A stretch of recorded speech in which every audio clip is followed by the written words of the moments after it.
Break के बाद स्वागत है आपका और अब चलते हैं रतिया की तरफ। रतिया क्षेत्र के लोग बस सेवा को लेकर काफी परेशान हैं, लेकिन चौंकाने वाली बात यह है कि रतिया में 24 से भी ज्यादा ऐसे गांव हैं जिनमें बसें नहीं जाती।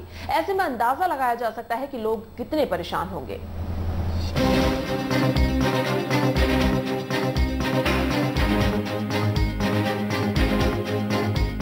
नंबर 1 हरियाणा में रतिया क्षेत्र के कई ऐसे गांव हैं जिनमें ग्रामीणों को बस सुविधा से वंचित रहना पड़ता है। सरकारी और गैर सरकारी बस चालकों की मनमर्जी का शिकार आम लोगों को होना पड़ता है। सरकार के जरिए निजी बस चालकों को इन गांवों के लिए बसों के परमिट निर्धारित किए गए हैं। इसके बावजूद उन गांवों में बसें नहीं जाती। बस सुविधा न होने पर युवा पीढ़ी को जहां शिक्षा ग्रहण करने के लिए शहर आने के लिए परेशानी झेलनी पड़ती है, वहीं गांव के लोग भी निजी वाहनों से शहर पहुंचने को मजबूर हैं। उच्च अधिकारियों और राजनेताओं से गुहार लगाने के बावजूद भी ग्रामीणों की समस्या जस की तस बनी हुई है। सरकारी रिकॉर्ड में प्राइवेट बसों को रतिया से गांव भुंदड़ास जाने के 6 टाइम निर्धारित है, मगर बसें गांव में नहीं जाती। इसके अलावा दूसरे रूटों पर भी बसों के कई टाइम निर्धारित किए गए हैं, लेकिन बसें मेन सड़कों से ही निकल जाती हैं और गांव में नहीं पहुंचती। वहीं इस बारे में जब रतिया के एसडीएम से बात हुई तो उन्होंने दोषी बस मालिकों के खिलाफ कार्रवाई करने की बात कही। यह जो समस्या है आप द्वारा ही बताई जा रही है कि दर्जनों गांव में नहीं है, तो इसको चेक कराएंगे कि जिन गांव में जिन रूट पे परमिट बने हुए हैं अगर उन पर बसें नहीं जाती है तो उनके विरुद्ध कार्रवाई के लिए जो सेक्रेटरी आरटीए फतेहाबाद है उसको लिखा जाएगा और दूरभाष पर भी बताया जाएगा कि वो बसें चलवाएं और चेक भी करेंगे कि ये लोग उनके परमिट वाकई में हैं या नहीं है, और जहां भी अगर कोई खामी पाई गई तो उनके विरुद्ध कार्रवाई की जाएगी। खैर, अधिकारियों की बयानबाजी में कितनी सच्चाई होती है ये सभी जानते हैं, लेकिन परिवहन विभाग की लापरवाही का खामियाजा आम जनता को भुगतना पड़ रहा है और कब तक बसों की समस्या से लोगों को निजात मिलेगी ये देखने वाली बात है। हरियाणा न्यूज के लिए रतिया से अशोक ग्रोवर की रिपोर्ट। और अब आपको सुनाते हैं रतिया की जनता की आवाज। साडे पिंड नूं इत्थों 5 किलोमीटर तुर के जाना पैंदा। इत्थों तक गल हो रही है भी जेकर साडे पिंड दे विच कोई रिश्ता देखण भी आउंदा है तां भी ये गल हो जाती है भी यार जे विचोले नूं पुछी ना की गल हो गई ठिसमिस हो गई, बई विचोला बोल दिंदा यार वो तां आ तुरन वाली बाड़ तो ही डर गए, साधन नहीं। अगला सोचदा असीं भी मतलब विचोला बेचारा तड़ना तां लाउंदा भी यार अजकल साधन हो रहे आपदे कर लैंदे, वो आपदे महंगाई है, साधन गरीब आदमी कित्थों कर लू, ना ही गरीब आदमी जे बस की गल है। असीं तो चाहुंदे भी जिहड़ी बस साडे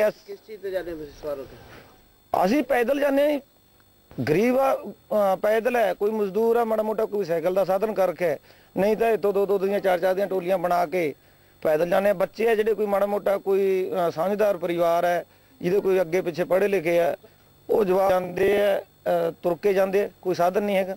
सबसे बड़ी समस्या है सर, जब हम सर स्कूल कॉलेज जाते हैं तो सर हमें प्रॉब्लम बहुत होती है, लेट पहुंचते हैं, इस वजह से हमारी लेक्चर पढ़ाई मिस हो जाती है। और सर इसके अलावा जैसे कि हमारे जो साधन है यहाँ पे और कोई जाता नहीं, गाड़ियाँ जाती हैं और सर गाड़ियाँ किराया अपने मनपसंद का लेते हैं, तभी भी नहीं पहुँचा जाता क्योंकि सवारी ज़्यादा होती है और हमें बस में गाड़ी में खड़ के भी जाना पड़ता है और लगभग हम पैदल ही जाते हैं।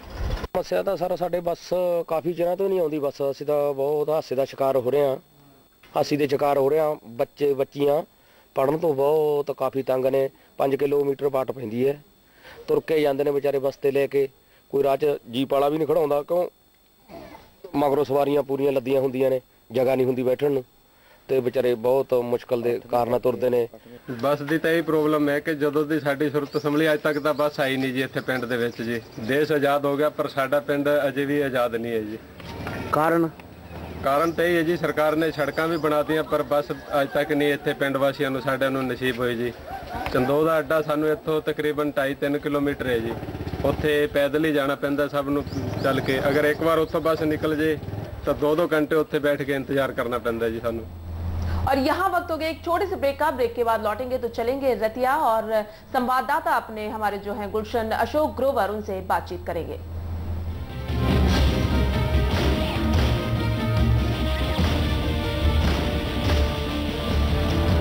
हरियाणा फ्रेश शुद्ध घी का नाम,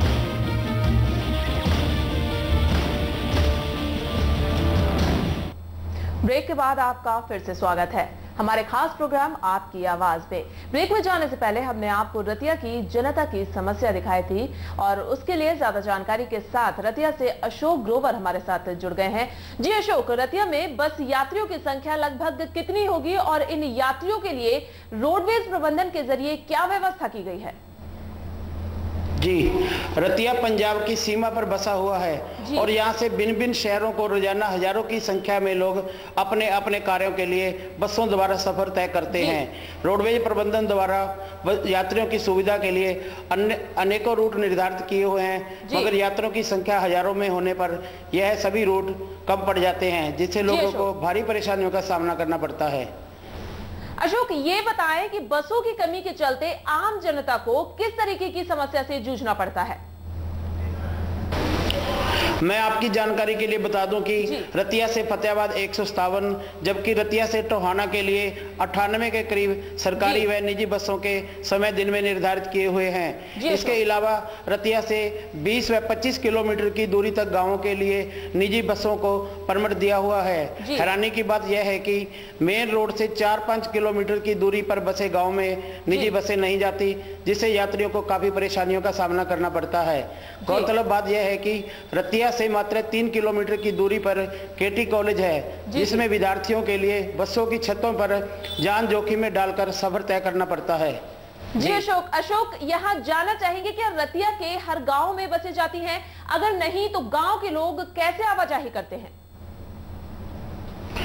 जी, मैं आपको बता दूं कि रतिया क्षेत्र में ऐसे दर्जनों गांव हैं जिनमें भूंदड़वास, बुर्जा, कलंदरगढ़, रायपुर ढाणी, घासवा, करंडी, तेलीवाड़ा, भरपूर, अलीपुर, बरोटा सहित कई ऐसे गांव हैं जिनमें बसें नहीं जाती। सरकारी रिकॉर्ड में कई गांव में बसों के समय निर्धारित किए हुए हैं, मगर गांव के लोग पैदल व निजी वाहनों द्वारा ही शहर आते जाते हैं। निजी वाहन चालक भी कई बार अपनी मन मर्जी से गांव की ओर अपना रुख नहीं करते।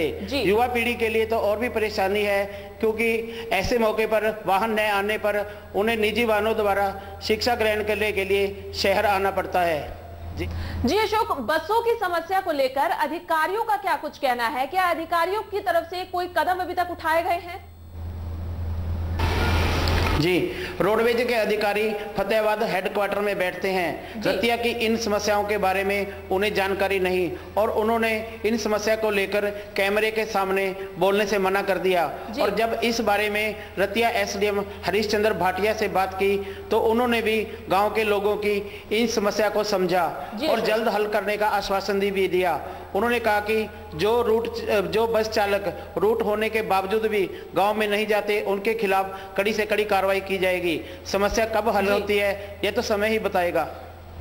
जी अशोक, तमाम जानकारी का शुक्रिया। तो जिस तरीके से ये परिवहन विभाग की लापरवाही जो है वो सामने आ रही है, बसों की समस्या से जो है आम जनता को दो चार होना पड़ रहा है। तो आज की आवाज में फिलहाल इतना ही। कल फिर होगी आपसे मुलाकात किसी और समस्या के साथ। तब तक के लिए दीजिए इजाजत। नमस्कार।